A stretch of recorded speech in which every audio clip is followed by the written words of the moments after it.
Okay. Good to see a beer before a port tasting is important there. Yes. Good afternoon. Welcome to another Purple Palette Wine Appreciation, I guess. Online wine appreciation. Today we've decided to go through Fortified. So I had a few requests for Fortified, so I was like, yeah, okay, we'll give it a go. And the good part for me was Fortifieds are one of the few wines that I can actually decant into a bottle and sell. Therefore, it was quite inexpensive for me to actually put it out there, whereas you guys would have to pay $80 or... Actually, to give you a rundown on the ports, we're looking at these, which are our barrel ports, which are like $9 a litre. This one, which is, I believe, 22, which is Yolumba's Antique 20. We've got Quinta de Pago, which is sitting at $80, $85. And then Campbell's, which is a $25 musket. So starting off with number one, which will be this one, I'll just pour these out and I'll talk you through a little bit about what port is. So port is a fortified wine. So it's the winemaking process has been undergone and stopped at a certain point, and then fortification or alcohol, generally a brandy, has been added in to increase the alcohol level. So just to give you an idea of the process of it, grapes are picked, pressed, fermentation's begun. Now with ports, and I'm going to start with just ports as a whole, there are many different fortifieds. You've got sherries from Spain, ports from Portugal, you've got VDNs or Vinda Naturals from France, you've got Madeira from the island of Madeira, you've got Comandria, which is from Malta, I believe, and then there's quite a few other fortified ones around the place too that you can do, generally regional styles, but the main ones you're going to see are ports and sherries and muskets. So what we're going to walk through today are basically ports and a musket, to give a difference.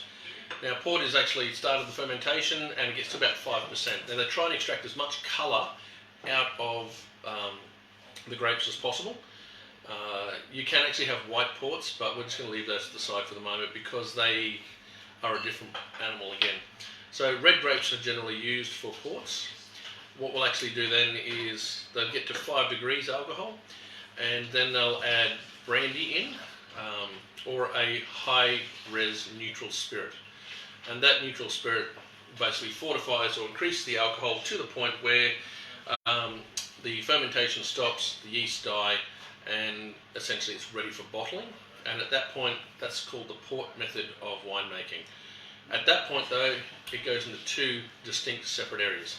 You've got bottled port, which can be known as ruby, and then you've got wood-aged port, which is in the cask and undergoes a lot of oxidation, which is called tawny.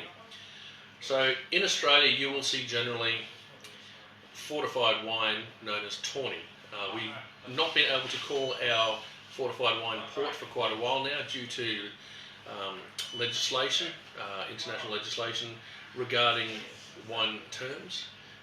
If it's a port, it's got to come from the Douro Valley in Portugal, and yeah, essentially it's coming out of a particular region, the Douro Valley, Simocorgo, Bass, Corgo and Douro Superior region on the Douro River. What they'll actually do then is they'll create these ports, and then they'll actually age them and ship them. And a lot of the port houses were actually shipping houses. So a lot of this wine was made to travel, and that's why it was alcohol. So the high level of alcohol in it is to protect it so the wine could then go overseas. The high level of sugar in there is also something that people really enjoy, sweet wines, early on. So what we're going to do now is we're going to look at this first one, and this is a Seppeltsfield 2-year-old tawny from the Barossa Valley. Is this, just wait on this, just have a taste. So it's quite sweet, it's pretty light, there's not a huge amount of structure to it at all. Good acidity though, it's got some acidity to it that balances off nicely. It is very sweet, but it's not cloyingly sweet. And whilst you can taste the fruity point ups at the start, you're getting some caramels and some toffees, but you're not getting big tobacco flavours or any of those tertiary notes that you see in really aged wine. So it's 2-year-old, so it's going to be still quite young and vibrant, and it's still fruity. So just quickly, while we'll have a moment, Pat, what are you getting from that, or what do you think of it? It's hard to look past the sugar. It's like,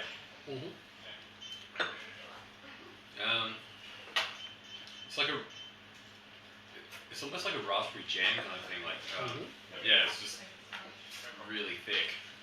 You like that pectin quality you get? Yeah. Yeah, like when you get a seed bit in the jam. Yeah. I know this is actually my first kind of thing of port since I was 13. So yeah. So I'll just quickly introduce. I did forget that. So Pat is the novice wine drinker. We have Dan, who's been drinking with me consistently for the last 10 years. He's the knowledgeable one, and I'm Andrew, the know-it-all. I'm still trying to figure out how that happens. Anyway, Dan, what do you think of this one? Very young, obviously 2-year-old. It's only just port. Yep. Extremely sticky, obviously, because of the sugar, I guess. Overall, just an easy drinker. Yeah. So the reason I actually showed the Seppelt's 2-year-old port is because we take that 2-year-old port and introduce that into our barrel in the shop here, and that barrel's been running now for the past 15 years essentially, where we've always partly filled it. So therefore, when it runs down by 20 litres, we put a 20-litre container of port into it. And over the years, it has been Grant Bird, Seppelt's Field. I think even Laughing Jack, when he hit it, a Fortified wine that's in there as well. So this wine, our port barrel is essentially an aged version, and it is literally very similar to what a Solero system is, barring the other barrels. So a Solero system is literally, and this happens in Spain, especially with sherries, is that they barrel up the port, the sherry, sorry, and then what they'll do is they'll take a portion of that out and put it into a portion of an older stock, and that's literally, the Solero is the final cask, but all the criaderas above it are the younger casks. So you'll have the first criadera, second criadera, third criadera, all the way to the youngest criadera. And that's what it is. It's a fractional blending of wines from the youngest to the oldest to create a style. So what we've done is we've been adding, over 15 years, consistently 20, 40, 60 litres of port at a time. So in the second one, number 2, we'll see, has that actually made a difference to the port? And just from pouring it, I can see the depth of colour in this already. So I thought this would be a good evaluation of what aging, in particularly an oak barrel. And this oak barrel is an old oak barrel. Like most port barrels, it doesn't impart a lot of flavour into it. It's mainly as a container vessel that's allowed to breathe. Definitely darker.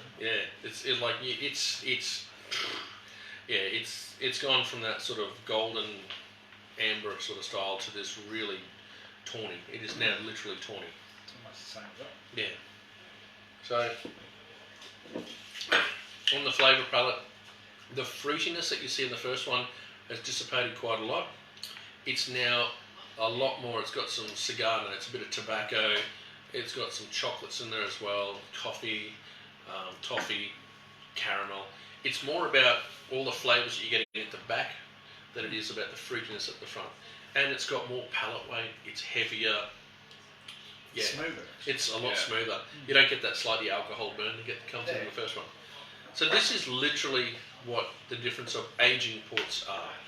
So I think this is a really good way to sort of show like young ports to old ports. And literally, this got put into the barrel, and then I drew this out of it. So, you know, it's fractional blending. This is what it's for. I wouldn't think it'd make that much of a difference, considering the amount of port we chuck in there and turn over, but to be in such a short time, we'll still get that that change and that character difference. It's not as sticky as well. Like, the viscosity is a lot smoother. Yeah, there's not sugary, not as sugary. the sugars have converted into like a caramelly type flavour. Yeah. Like I said, that's eminently drinkable. That's a great little finisher. I think I'll take one home. Yeah. 5 litre port. Well, yeah, my barrel's split, and I've got to get it fixed. Otherwise, we used to keep that full all the time, like all the time. You let it dry out. Yeah, not intentionally. I've got to get one of those as well. I've got the beef cheeks I've got to do tomorrow. Oh yeah. Yeah. I can safely say if you're using any heavy meats like beef cheeks, ossobuco even, and you're not wanting to use a white one, you want to make it much heavier and far more punchy with the flavours. Port. Use port. I use port with venison, actually. I find that, because the sugars would definitely break down the meat a lot more, so, yeah. That's lovely. So, if you see the difference on that, then you'll know why port gets more expensive the older it is. So, we're now going to look at Yolumba's antique port. Grab a knife. Ah, yes.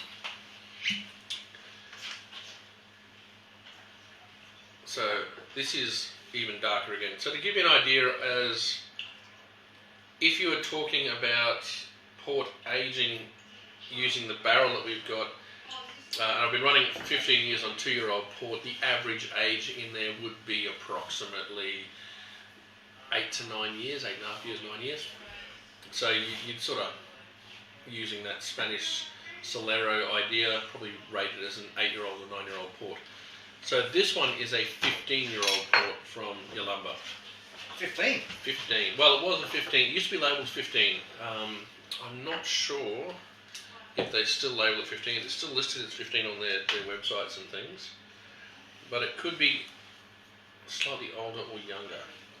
As they don't put the age statement on it anymore, it wouldn't surprise me if they've taken all their 15-year-old port and actually blended younger port into it, which kind of reduces that 15-year-old which you would expect. Because 15, as a statement, generally... Youngest one. Well, no, it's not the youngest one. It's an English thing. It's a Spanish thing, but this is Portuguese. So port is Portuguese. I'm not totally sure, but I think it is. If you put onto a 20-year port an age statement, then I think that entire thing has to be from that age statement. So, like a 10-year-old, the youngest in it has to be a 10-year-old, I think. Vintage port. So if you're looking at buying, couldn't work on an average, could they? yeah, So if you got a 10-year-old and a 15-year-old and a 5-year-old all blended together, All blended together. Out at a 7. at about a 10-year-old, then you'd probably. I'm pretty sure I'd have to review the notes that I have for it, but I'm almost certain that a 10-year-old port must have a predominantly 10-year-old age statement to it. Because you see what happens is for tawnies, and this is only for actual true ports, which we're going to look at in a second. A true port has a whole bunch of regulations around it, and then you look at age statements on port. Then you look at, so you've got age, you've got late bottle vintage, which means that it comes from one vintage, but it's been held back by the bottling agent until it's been ready to drink. You have vintage port. Then you've got tawnies, and you've got tawnies that can range anywhere up to 100 years old. So there's a myriad of classifications of port in there. But just looking at this one, like that's straight out brown. Yeah, it's got a real brown hue to it. That's a really, really brown hue. That's gone beyond tawny.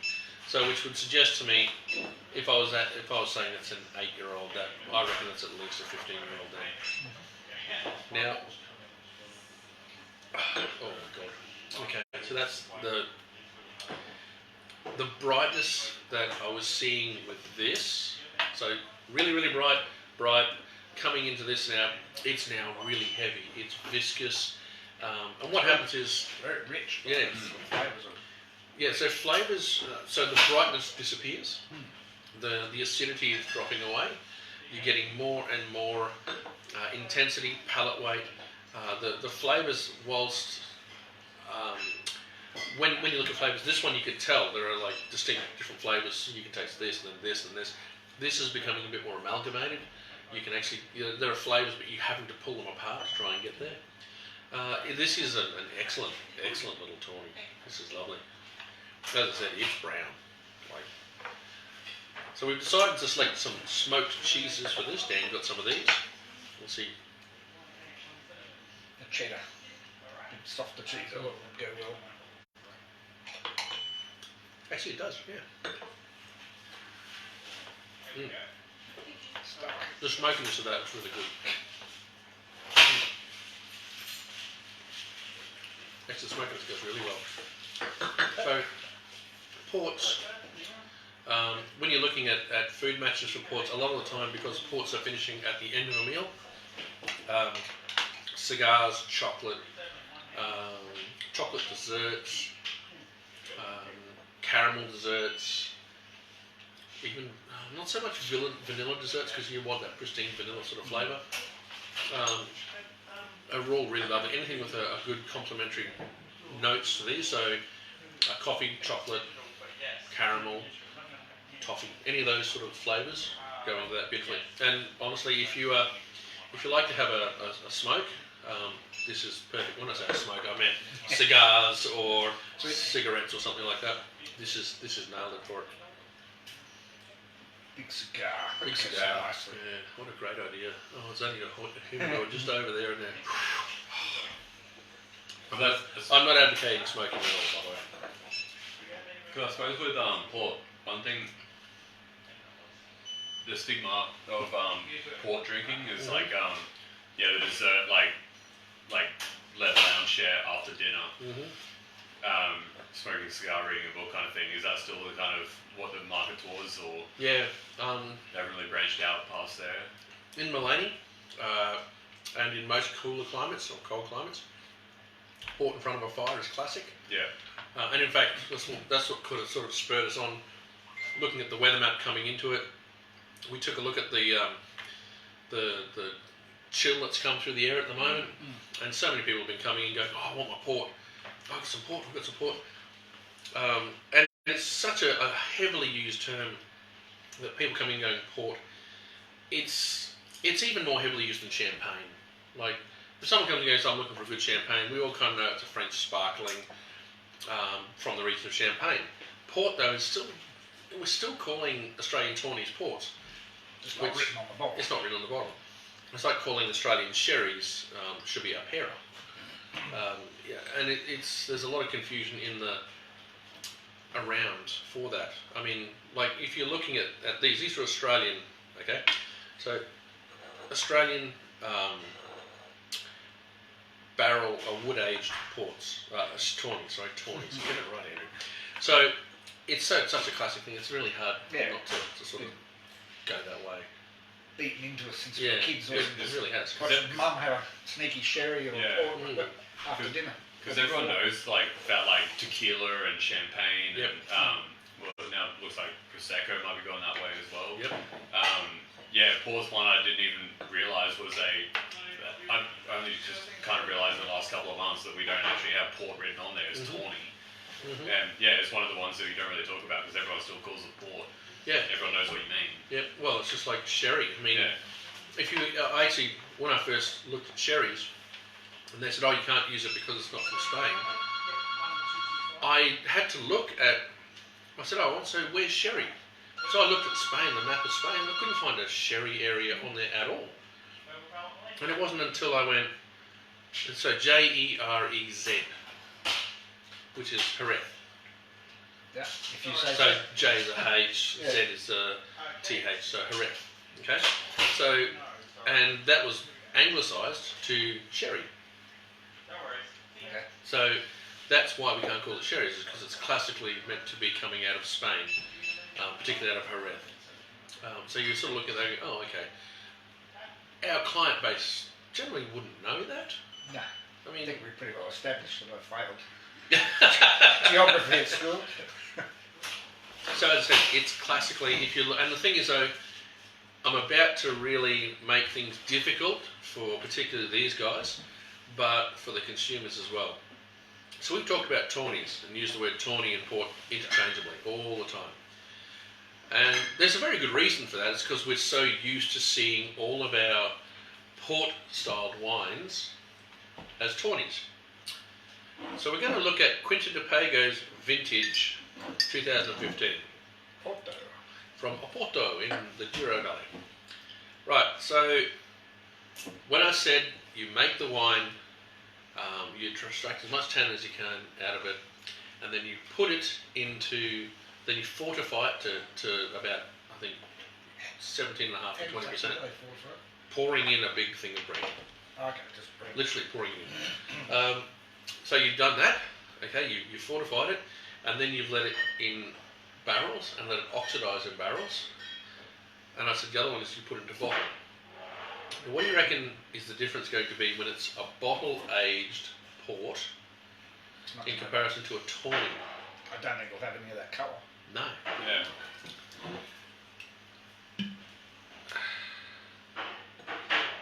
Oh, it's really dark.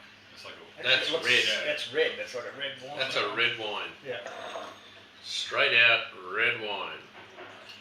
And you get that colour there. That's actually from, and the grapes they use for this. So in Australian tawnies, we use pretty much any red grape.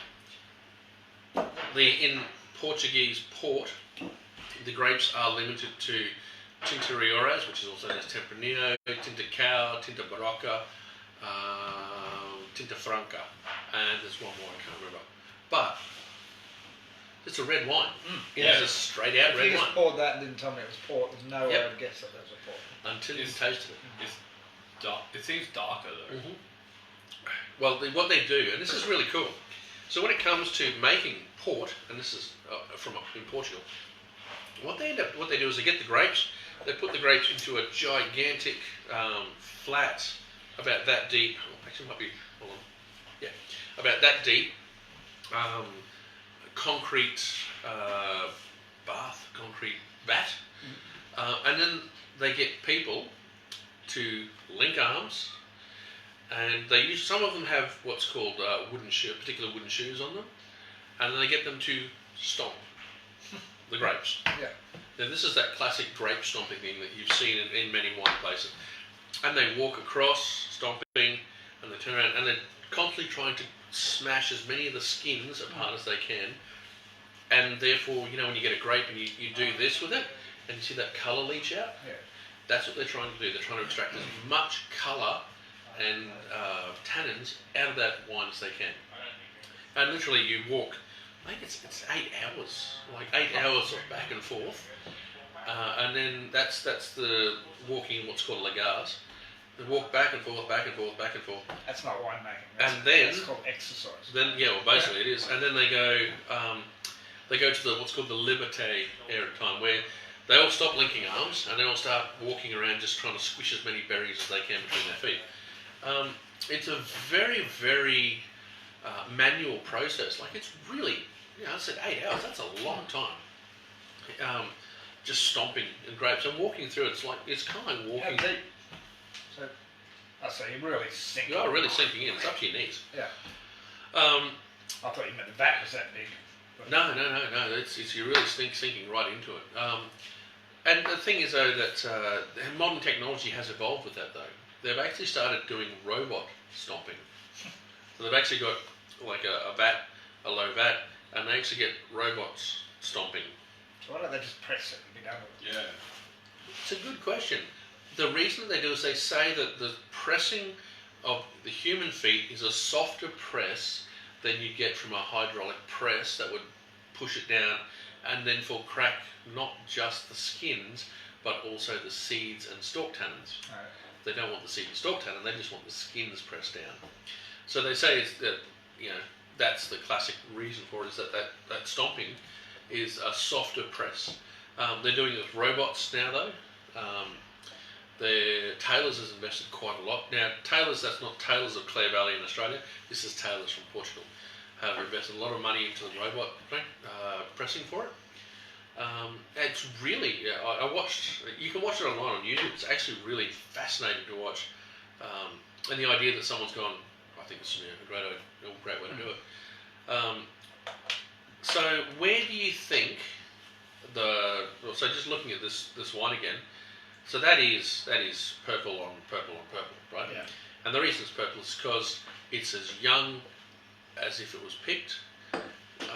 It is almost totally going to be all about the youth of it, and it only got to 5%. It's not seen any additional oxidation, so it hasn't developed any of these characters. Yeah. And the brandy that's put in there is a neutral spirit, so you won't taste any real spiritual apart from the alcohol heat. So all you're looking at now is literally the grapes. Yeah.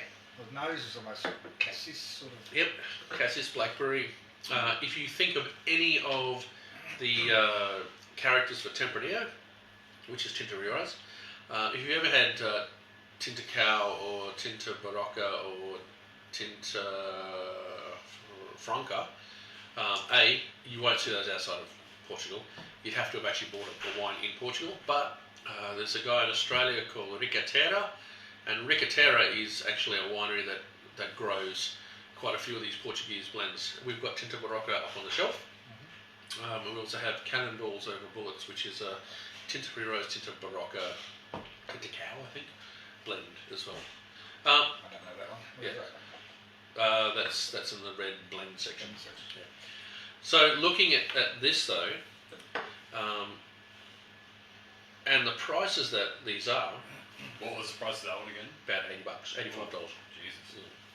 So when you look at these, and you look at the prices for it, you'd actually think, oh, okay, so obviously every single wine coming out of the Douro Valley is going to be made into a port. No, it's not. No? No. Only accounts for a sizable portion, but not total portion. So it's about, I think, a 30% portion of all the wine made. And that is literally because the government steps in, and there is there's an interesting little political dynamic involved in making port in Portugal. Is that you've got big houses who own some plots of land, but mainly it's growers, and it is sort of tilted towards the smaller growers.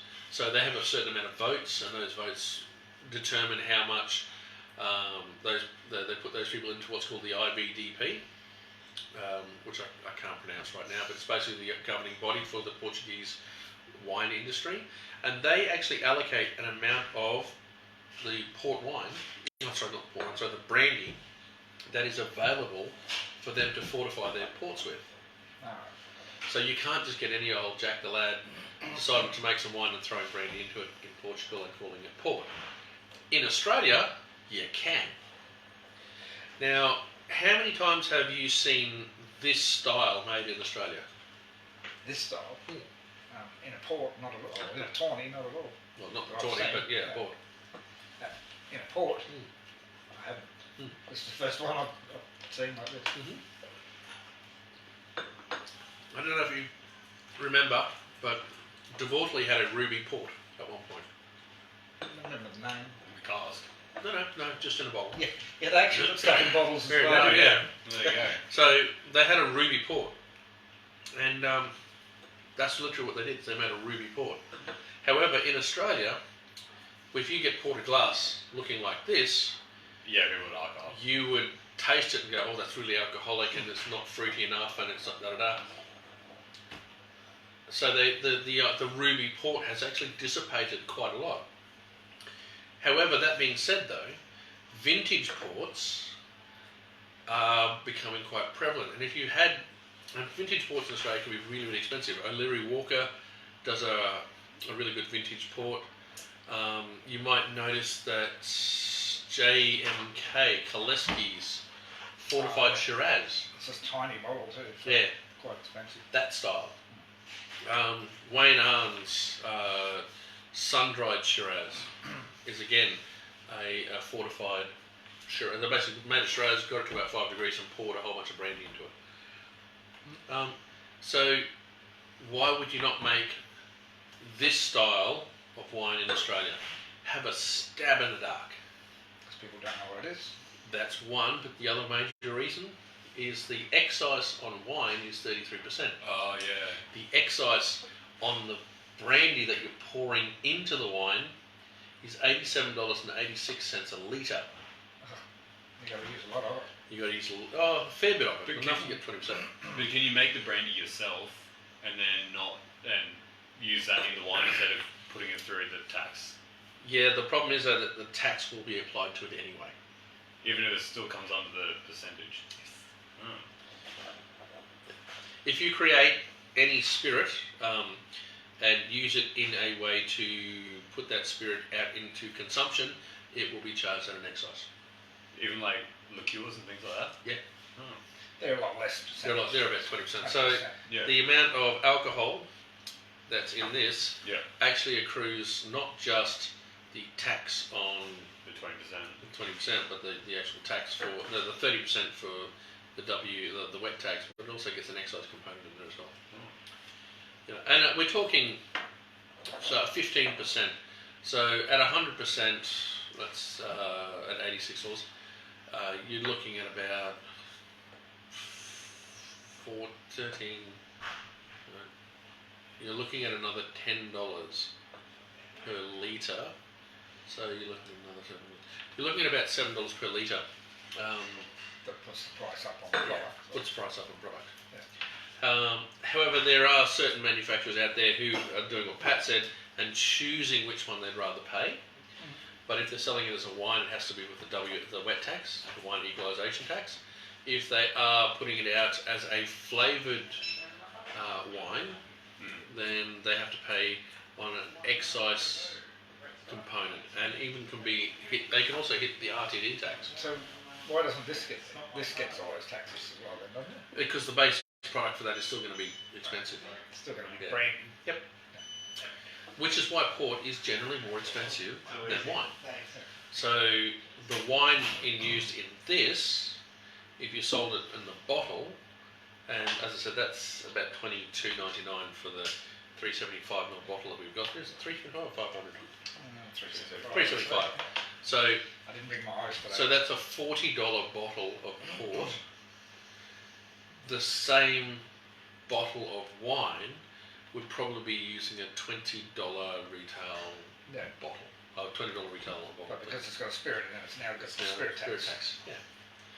So next time you're looking for a port, and this is where sometimes I look at some of the cask ports and wonder how they get through. That's 700 ml, isn't it? Yeah, it is. So it's this. Oh, is 750 ml. So price-wise, this is exactly the same price. No, it's only $3.75. So It's double that. $40, isn't it? No, it's 22. Oh, sorry, I said this was 40 and No. it was 80. Yeah. So vintage ports are really interesting because you have to buy them and then lay them down. So this is a 5-year-old, essentially a 5-year aged vintage port. The best thing for this to happen would be to be aged for 20 years and then drunk. Because, remember we talk about tertiary components in wine? Yeah. Because It's when it's in the bottle. So the tertiary components of that is that the fruit will start to get jammy. It'll start to have more of those rancio notes will turn up in the back of it. More of those leathery notes and tobacco notes will turn up. Even with the protection from the alcohol, it'll become far more than it is now. Tend to get more body as well. Yeah. So And that'll happen in the bottle. that'll happen in the bottle. So vintage ports should be laid down for 20 years. I just thought From when they're made? from when they're made. Yeah. When was that made? 2015. Ah, it's good. However, there is a trick if you wish to use it. It's a good trick. I like the trick. So, if you want to get this more with bottle age to it, and you want that bottle age to occur a bit quicker, part of it is not just to do with the actual components of the wine actually integrating together, but also the micro-oxidation that occurs in the bottle. And now we've taken that much out of it, I can actually stop at that, and I reckon in a year or two that'll be spot on. Oh, okay. Because it's got more oxygen. Because more oxygen, yeah. However, that being said though, I have had port makers come to me and say, no, it's all about the bottle, it's not about the oxygen. Oxygen is for this.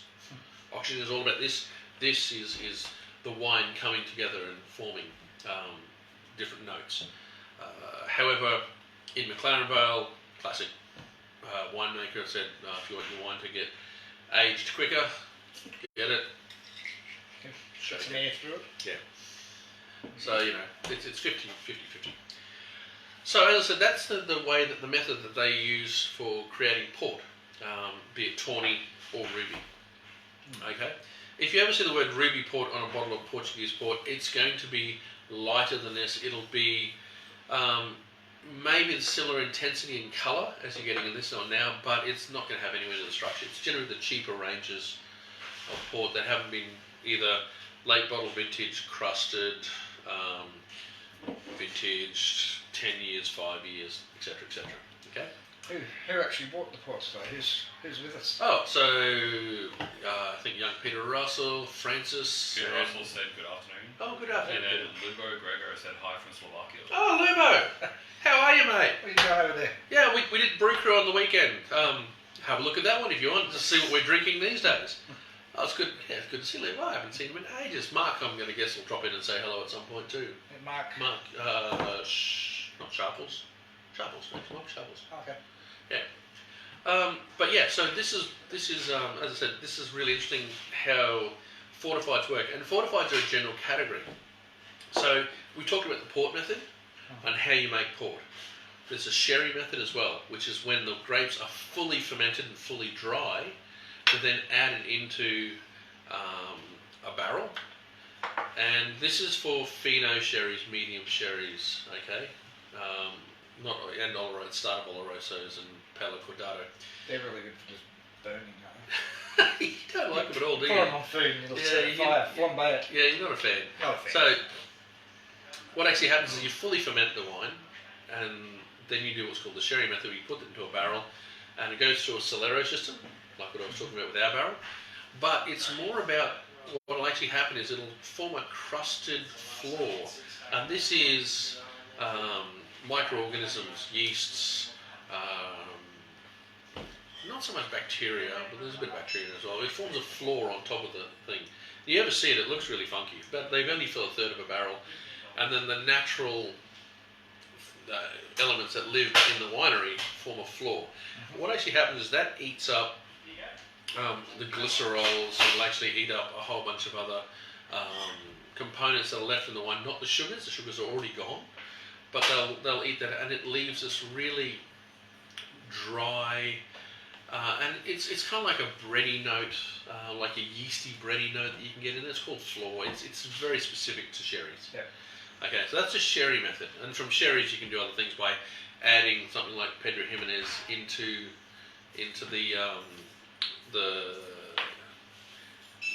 adding Pedro Jimenez into it to sweeten it. Pedro Jimenez is a grape varietal that is generally a highly sugared one. They'll make that, press it, ferment it quickly, stop it early, and then put it in. They'll sweeten it. The sherry. Yeah, they'll actually, once the sherry comes out, they'll blend it with Pedro to make it what's called a cream sherry. Harvey's Bristol Cream is a classic example of that. Or Pedro Jimenez itself can be used as a sherry. It's a sherry as well. We've got that. Yeah. And that is a very sweet style. Sultanery. Sultanery, a little bit of olive leaf I find in some of them, but really thick and rich and sweet. They're the ones I like. Yeah, they're the ones you like, yes, I get that. So that's the sherry method. Then the VDN method is basically a port method. In Madeira, they have a very specific and a really, really cool, well, it's interesting. I wouldn't say it's the best thing in the world. So Madeira, if you want to understand what Madeira is, it's off the coast of North Africa. It's about 1,000 kilometres. I'm going to get my left and right side. So it's west of Africa, and it was a staging point for everyone that was heading to the New World. So what they do is the guys from Portugal and Spain would all head over to Madeira. They'd stop at the Madeira Island, and at that point they'd refit, take on water. And so, of course, some businessmen there decided that they were going to start doing wines. Now remember, this is on a tropical island, so it's on the tropic, it's hot. The grapes that are going to produce like different levels of sugars. They have 5 main noble varietals. And what they'll actually do is then, because it's so hot, they'll make the wine, and depending on the grape varietal they have, they'll stop it at the fermentation at a certain point. But then it actually goes into Quintieros, and it basically cooks in the barrel. Yeah. And that's what they call it's Madeirizes. It's the name of Madeira, the island. It Madeirizes. So it's like cooking the wine. And therefore, what happens when you cook wine that have sugars in it? It's going to Well, what's going to happen when you cook sugar? It's going to get all syrupy. Yeah, exactly. It'll caramelise. Yeah. So it actually Madeirizes. Okay. So the ways to get a sweetness into the wine is to pick the grapes really late, when they have all the sugars in it and very little acid. The thing about Madeira is it's always got really high acid. So you pick the sugars, pick it with really sugar. You can add in a sweetener in the must. So when you've pressed the juice and it's there, you can actually add sugar into that. Sugar beet, sugar cane juice, all that kind of stuff can be added in to increase the amount of sugar in there.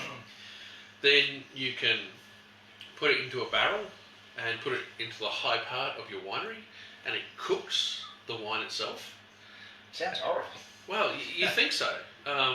Cooks the wine itself, and then obviously it can oxidise as well. And all these characters, that's how you can sweeten all that. It's sort of that's the only way you can make a sweeter wine, right? How do they stop it from starting to ferment again? It's got that much sugar. There's because they generally cover it with either a fair bit of sulphur or they've undergone the full dry sherry method. But the amount of alcohol in it, when you fortify it with alcohol, nothing can grow in it. Yeah. So, knowing that you've got all those ways to sweeten wine, and obviously in Madeira they sweeten it by cooking it.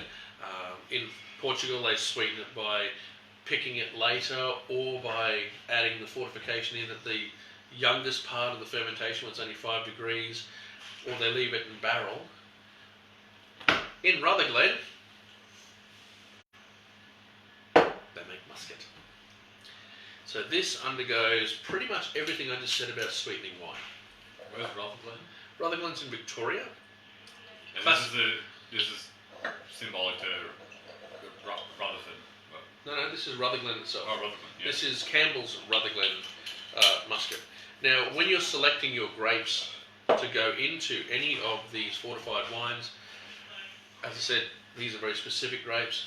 These can be any generic red grapes. These can be red or white grapes, muscatels, muscatets, but they're all very sweet grapes to begin with. Oh yeah. So, stick your nose in that. Yeah, can you smell how sweet it it is? And by the way, you can't smell sugar. Just to give you a heads up. It's like a really sweet grape. It's like, a really, really sweet grape. And you can smell almost like a cooking note in there. Yeah. Feels like it'd be really good to make just like caramel fillings out of it. In fact, that's Sultana. Yeah, sultana definitely. Fresh, soft, juicy sultana. Yep. Yeah. And actually, some of the grapes do get to that sultana and raisin sort of size. So, Rutherglen is kind of renowned for the throw absolutely everything at it approach.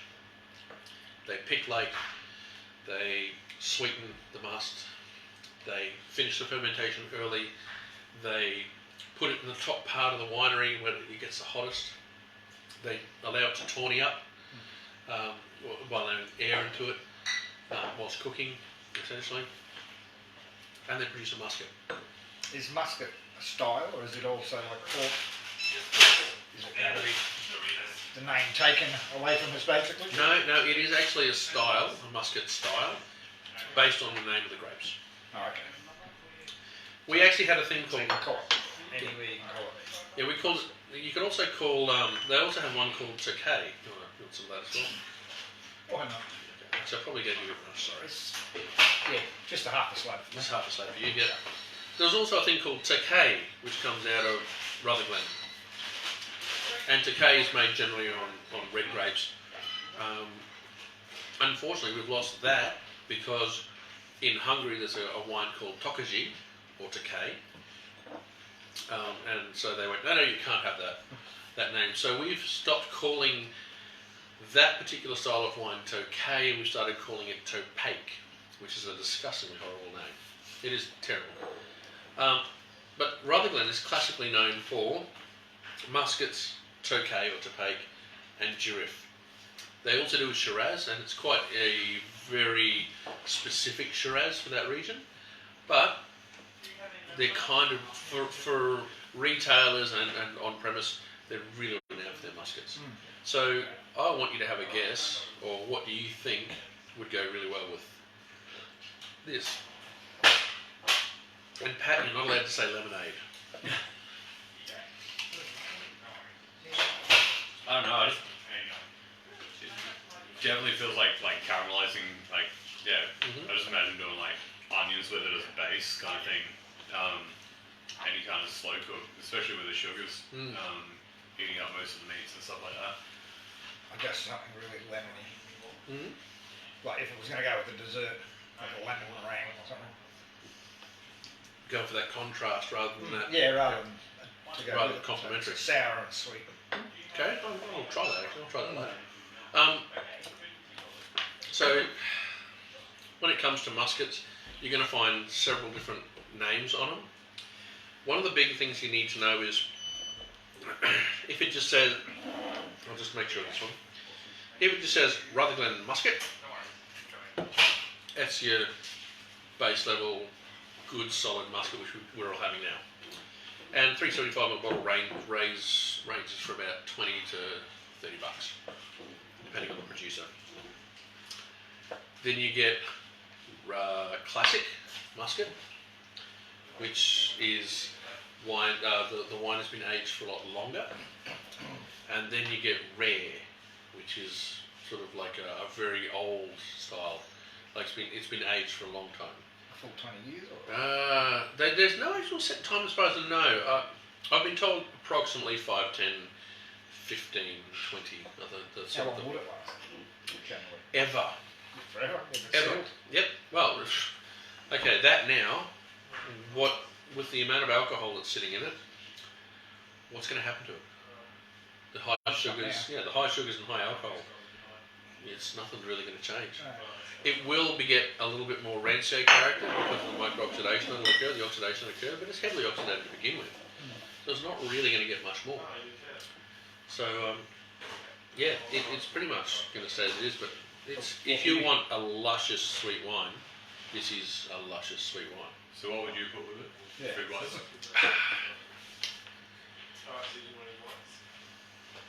Oh, geez, you wouldn't need to. Anything. If you were going to say, oh, I'll have dessert, just give us a musket. That'd do it. That's it. But yeah, caramel. I mean, that's sweet on sweet, and it's caramel. But I mean, this is as sweet as you I can couldn't get. eat something sweet with No. this. Yeah, I feel like I'd go into a diabetic coma if Yeah, I had pretty much. caramel chocolate with that. Yeah, it's pretty full on. But would you like to that? Yeah, all right. That's what I was going for. Oh, okay. Right with that. So this is that classic, like sitting by the fire, like This is middle winter, like preferably with an Eskimo beside you because that is so sweet.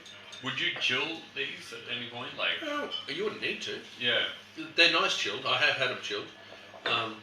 What actually happens when you chill them, all of the alcohol gets tied in there, so you don't get the aromatics coming out quite as much. yeah. But this is probably one of the most full-bodied things you're ever going to see. Oh yeah. So have a look at your glass. See that?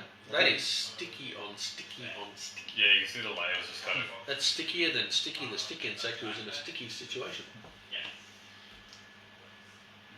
I reckon they just make a really nice base for like especially like. At the price of it, At the price Yeah, of I know. it, Good yeah. looking. Well, Yeah. you know, Pat, when you start doing when you're a millionaire, that's a perfect thing to start doing with. But it is. A lot of people have used muskets in sticky date puddings. Oh yeah, I can see them go. Oh, yeah. Christmas puddings and things like that. That's just phenomenal. And in fact, it's quite funny when you see MasterChef and they go, "I just use a bottle of Madeira with your cooking." Yeah.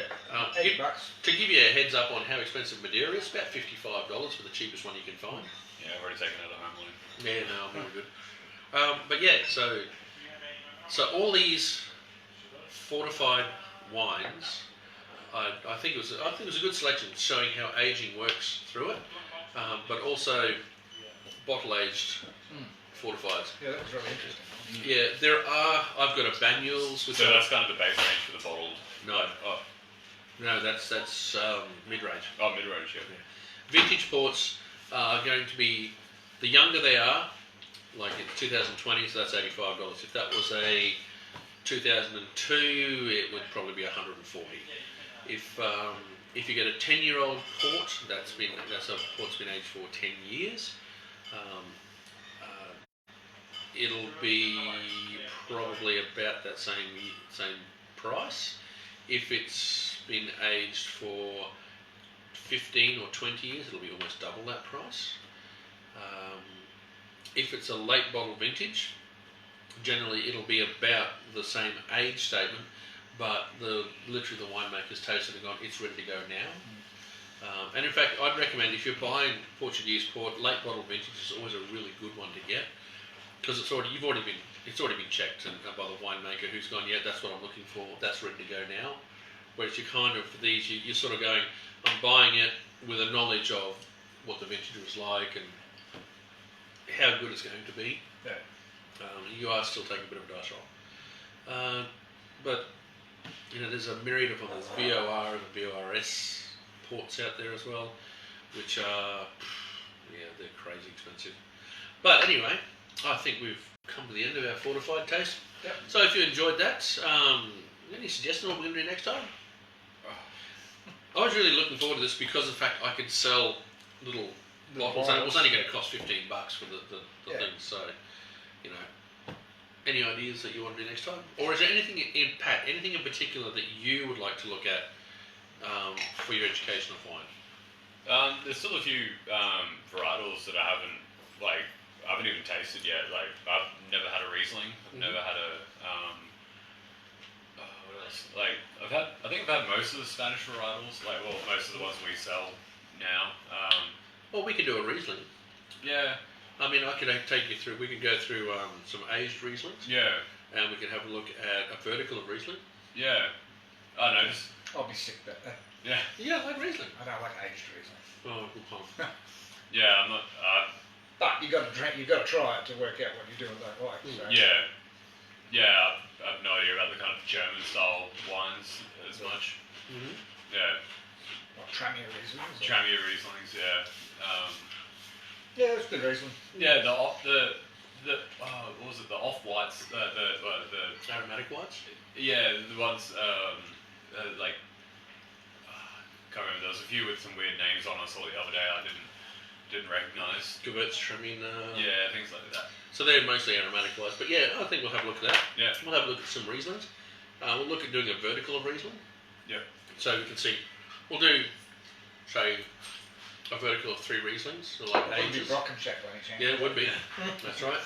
And we'll have a look also at maybe a Gewürz, because I reckon I love a good Gewürz. It's like saying whatever. Yeah, it's a great word. I Well, love just it. yeah. I love a good Gewürz. Someone coming from never having looked into wine before, Germany's one country I do not associate with wine. Like You wouldn't think so, but it is classically a very strong. Yeah. It's a powerhouse. I just imagine wine being very finesse and like French. Yeah, whereas Germany seems very. You see, sort of Yeah. see the yes. It is art. It is love. It is Yeah. life. I am French. Yeah. Whereas it's like, yeah, this is how we make it. We drink Yeah. this. We drink this like this. We do not drink nothing else. Yeah. That's fine. I get that. Yeah. Okay. Righto. Well, we're going to sign off from here. Thanks for tuning in. I hope you enjoyed it. And drink well, drink smart, drink like a savvy. Cheers. Cheers.